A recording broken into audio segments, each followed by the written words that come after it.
O meu nome é Tânia, eu estou na quinta fase de museologia na Universidade Federal de Santa Catarina.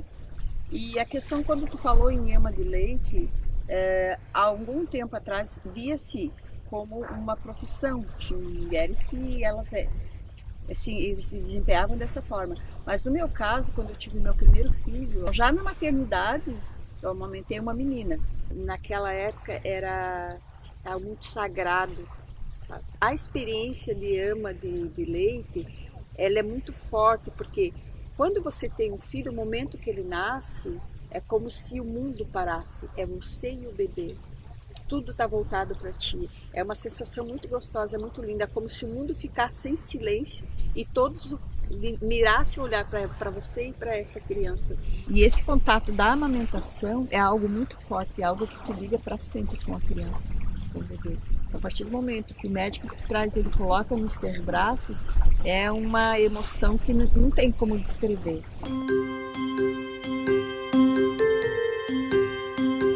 Como o bairro que eu morava era um pouco afastado da cidade, então para a locomoção era bem difícil.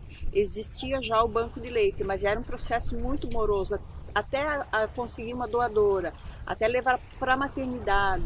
Então demorava muito. E o que eles faziam? Agito na vizinhança mesmo, de boca, tu sabe alguém que está amamentando, que possa amamentar o meu filho, ou o filho da vizinha. É muito comum isso na minha terra. Eu estudava à noite, então antes de ir para a aula, eu ia amamentar o meu primo, mas antes do meu primo amamentava o meu filho e o filho da vizinha. Isso foi um tempo assim de 1 ano e 6 meses, mais ou menos, contínuo, né? Hoje ainda eu encontro eles e eles pedem a bênção para mim como se eu fosse a mãe. A gratidão deles é muito grande. Então existe essa relação, existe uma conexão que acho que nem o tempo consegue desfazer, porque por um tempo, por um período de tempo, eu não encontrava mais essas crianças e quando eu ia, já morando aqui, eu ia em Curitibanos, de alguma forma sabiam que eu estava por ali e as mães traziam essas crianças para eu ver como elas estavam, sabe? E elas não me chamam de tia ou de Toninha, me chamam de mama, né, mama.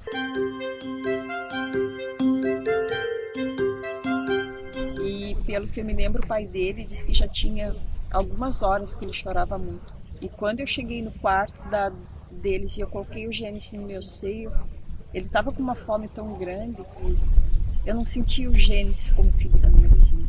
Foi um filho que eu tive também.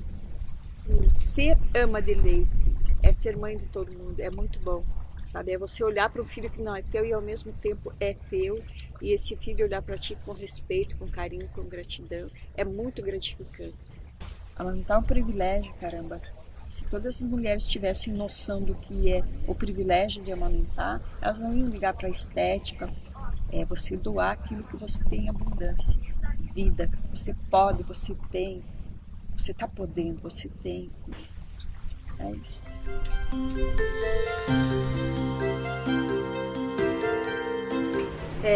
Me chamo Cibele e moro aqui na Costa da Lagoa, em Florianópolis. Ganhei os três aqui, né?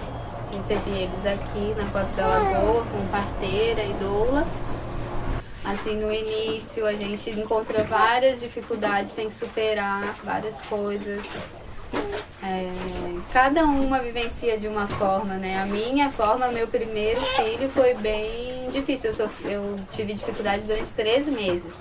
E o mais comum é a mulher ter uma dificuldade entre 2 semanas, 1 mês, assim, tal. E aí eu tive dificuldade porque a gente teve um quadro de candidíase no bico do peito, de cândida, né?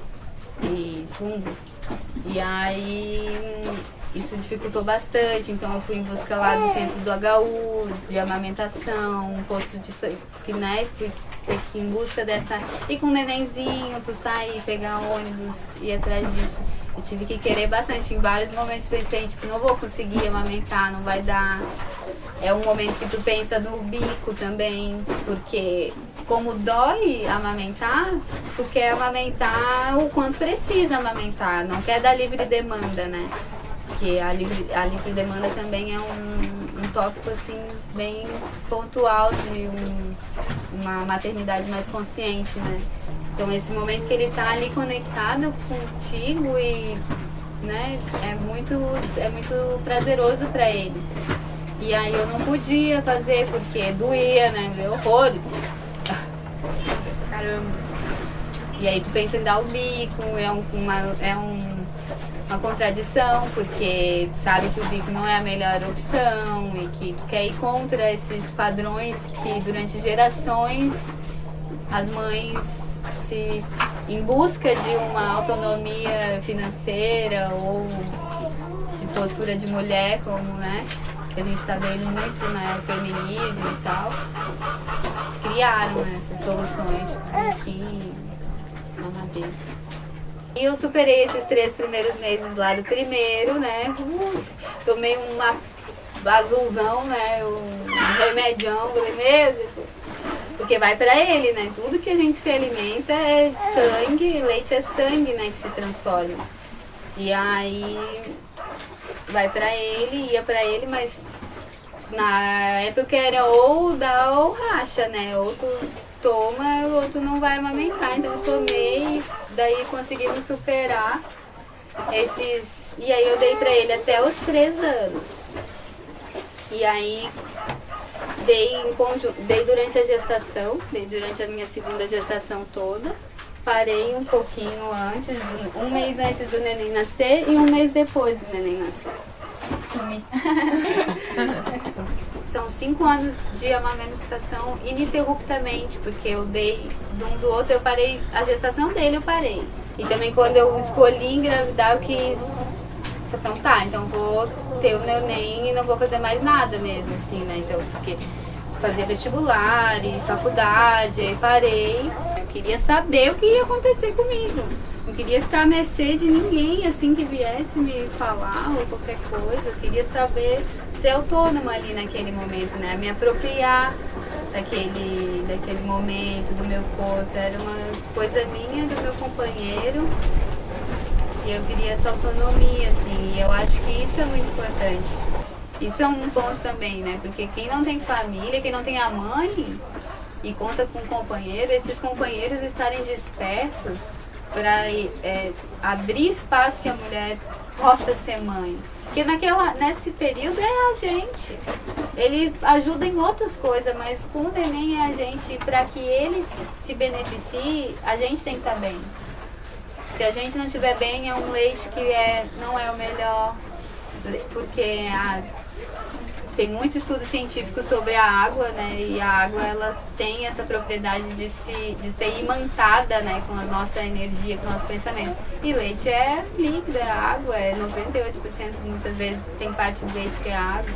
Então o que a mãe sente, passa pro leite também. E ele recebe isso. E se faz essa gordura toda disso, né? Do leite que...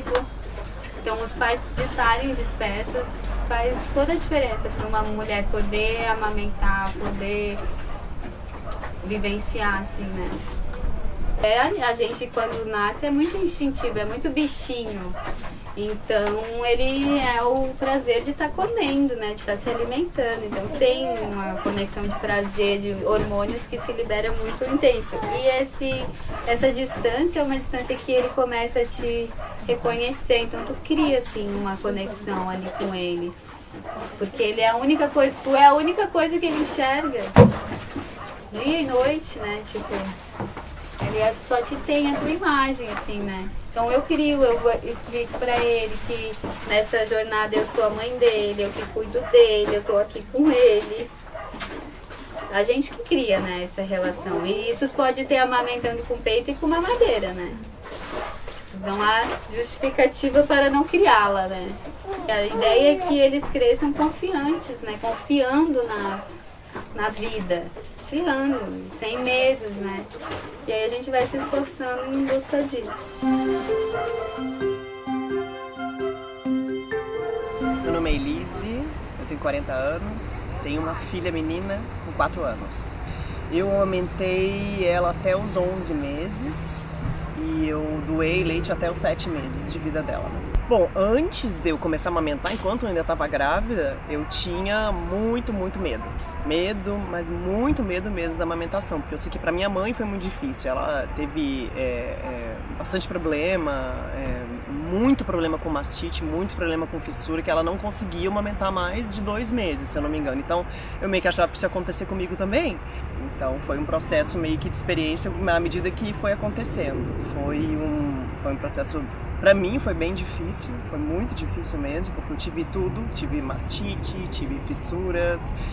Eu compreendo as mulheres que desistem da amamentação, porque realmente tem que ser muito persistente, tem que ter muita vontade, porque é muito, muito difícil. Tem mulheres que não passam por isso, né? Comigo foi assim. Isso foi mais ou menos até uns 2 meses, mas depois que passou dessa fase ruim, né, vamos dizer, aí realmente foi super tranquilo.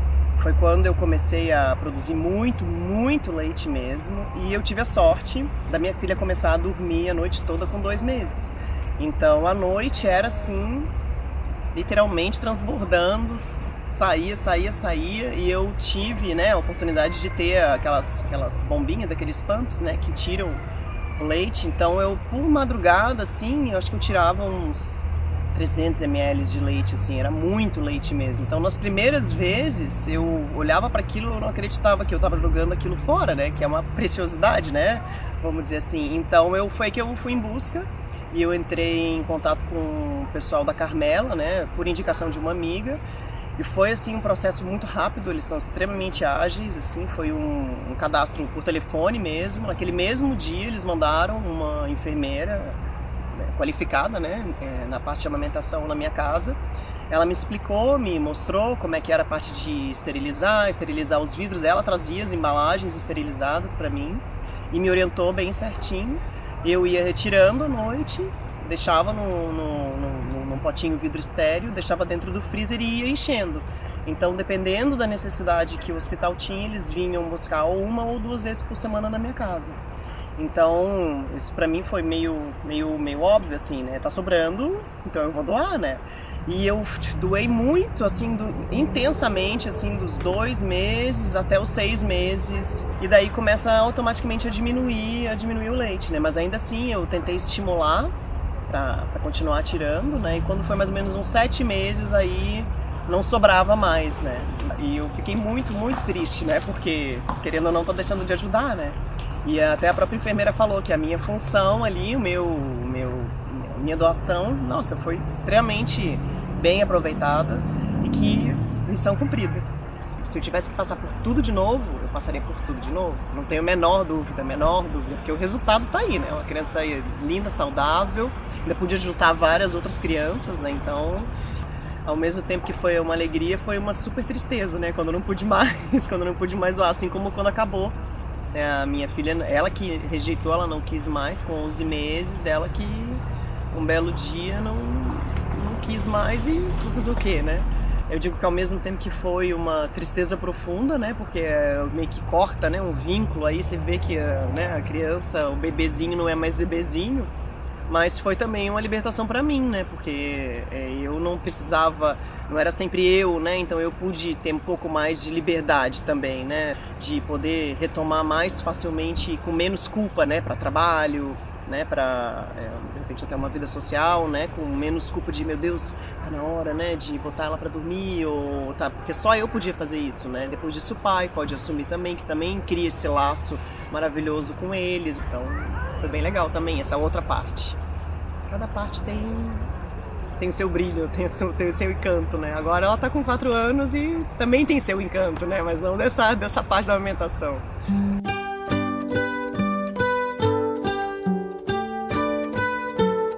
Meu nome é Elisa, é minha primeira filha, eu tenho a Yara, ela vai fazer 2 anos. Há alguns anos já eu estudo o acompanhamento da mulher gestante, né? Fiz formação como doula. Mas como uma especialização eu fiquei nessa parte do cuidado da mulher até o bebê nascer. Então quando chegou a minha vez, me facilitou muito, né, ter esse conhecimento todo. No final da gestação, tiveram algumas noites mal dormidas e eu lembro que a preocupação com a amamentação acabou sendo um fator chave, assim, sabe?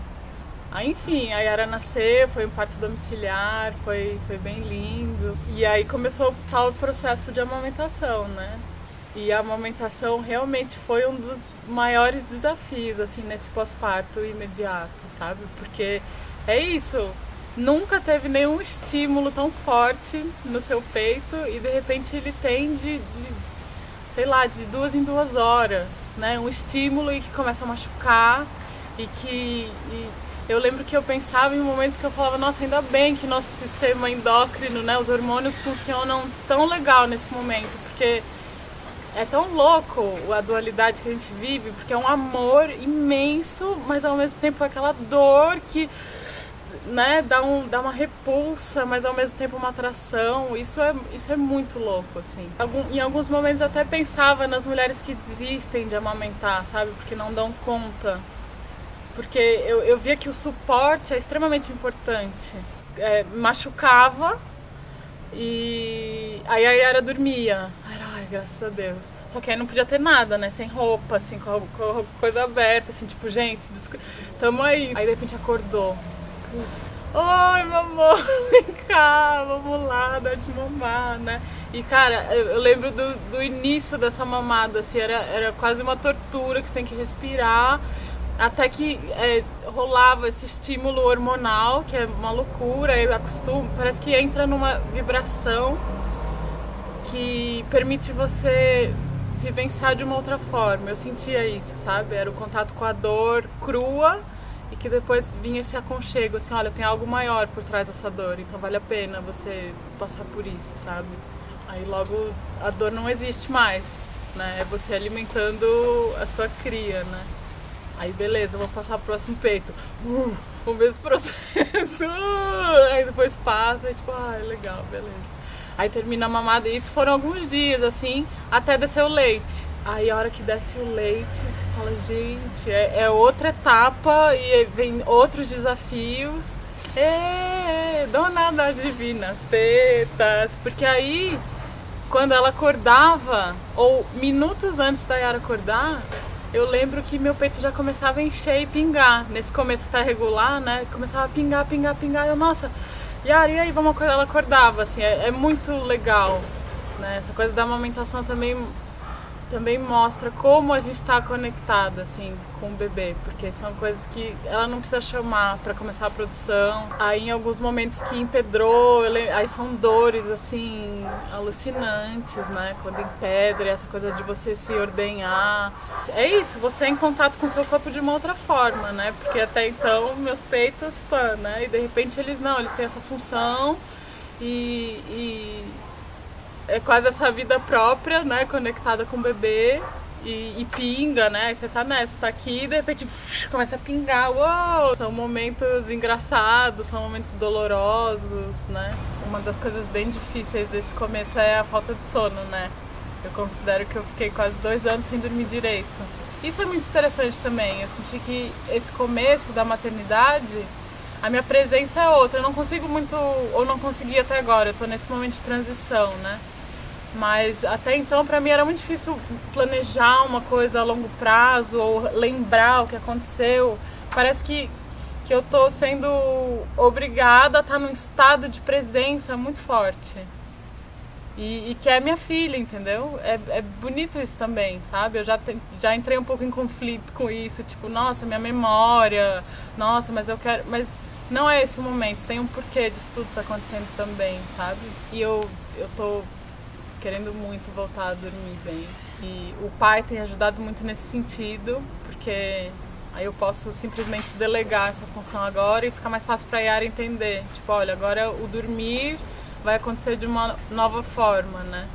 Aí devagarzinho ela tá entendendo que mamar já não é uma prioridade, sabe? Há um tempo já não é, mas agora tá mais tranquilo, assim, sabe? Até da gente conversar. Ela vem assim, mamãe, mamar?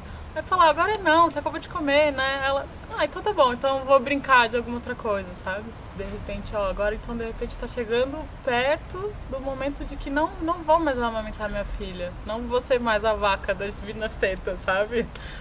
Agora a individualidade de cada uma vai tá mais forte e tá legal assim também. Mas tem esse processo de luto, né?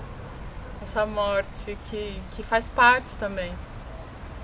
Mas como tá sendo bem tranquilo, bem fluido, eu tô tendo tempo para elaborar tudo isso também. E isso é bem importante, tempo para elaborar. a mãe precisa desse tempo, sabe?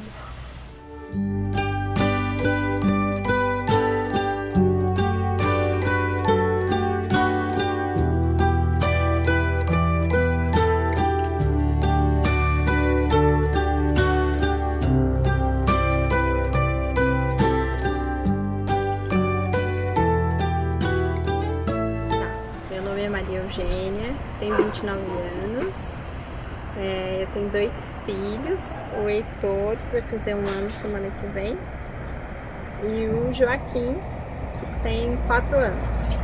Em questão mais da vergonha, assim, né, de colocar teta pra fora, isso eu perdi totalmente.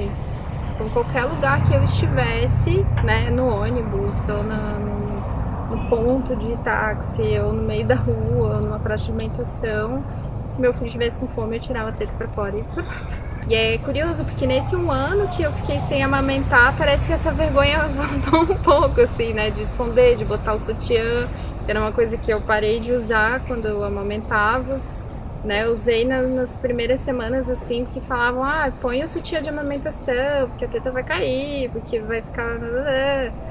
E eu não sentia a vontade, eu botava uma blusa um pouco mais firme. Se eu pudesse, eu ficava sem blusa o dia todo. Tem uma coisa que eu não sabia quando o Joaquim nasceu, é que o leite ia descer só 3 dias depois. Eu não sabia desse que primeiro, claro, o colosso, eu imaginava, não, primeiro o leite é um colosso, mas eu imaginava assim, né, a primeira hora, não que o leite... Aí eu ficava assim, meu Deus, mas o meu leite, eu não tenho leite, e agora ele mama o quê? Né? E aí uma consultora de amamentação no hospital foi maravilhosa, assim, ela me explicou, a enfermeira também. Não, eu não sei, né, na primeira gravidez eu também não tive o apoio, assim, de uma doula, eu não busquei, na verdade. Então algumas informações eu realmente não tive acesso, assim, né? E muitas mulheres amigas, enfim, que tiveram bebê, ficaram nessa de quando nasceu, de porque eu não tenho leite, eu aperto, não sai. A gente pensa que vai jorrar leite, né? É muito pouquinho que sai, eles ficam horas, 40 minutos, né? Mamando para, assim, uma colherinha de sopa. Mas é na quantidade que é necessária, né? Uma mãe de gêmeos, ela vai produzir o suficiente para os seus gêmeos, né? Então, assim, eu acho que tem muita coisa... Que não é dita, assim, né, e que às vezes desestimula a mulher, a mãe, né, a amamentar. E eu conheço, assim, de primas, amigas, enfim, que acabaram desistindo, talvez faltou um pouco de apoio e informação para passar por isso e continuar amamentando, né. Então tá ali, o médico qualquer fala que, então dá a mamadeira e... né, porque teu filho tá com fome, ele não tá engordando, né, teu leite é fraco, ou, né, assim como não só na amamentação, né, a gente vive todo um processo antes de gestação que a gente tem que vencer, assim, para conseguir parir, né, porque a todo momento a gente é colocado em xeque a nossa capacidade de parir e depois que nascem a nossa capacidade de amamentar, né? Uma pessoa que também me visitou no hospital, assim, na primeira hora que o meu filho tinha nascido, foi muito inconveniente, né? Ela veio e falou assim, o peito não é feito pra amamentar. Eu fiquei assim, mas nós somos mamíferos, assim, a função, né, da fêmea, do mamilo, da fêmea, da mama é amamentar a cria. Eu acho que ela, né, se confundiu, né? Eu acho, quero acreditar nisso. Talvez que a gente não esteja preparada, né, porque cada vez mais a gente está distante do que é mais natural, né, de parir naturalmente, de amamentar naturalmente, de alimentar naturalmente, né. Então, eu acho que essa distância que às vezes deixa a gente numa escuridão, né? E a gente às vezes pode se sentir incapaz de amamentar, mas tá tudo tão aqui, é só a gente se conectar com a gente mesmo. E isso tudo é muito muito bicho homem, né? Como a gente é bicho, né? Não, não, não, não, não. Mamão, fala mamão.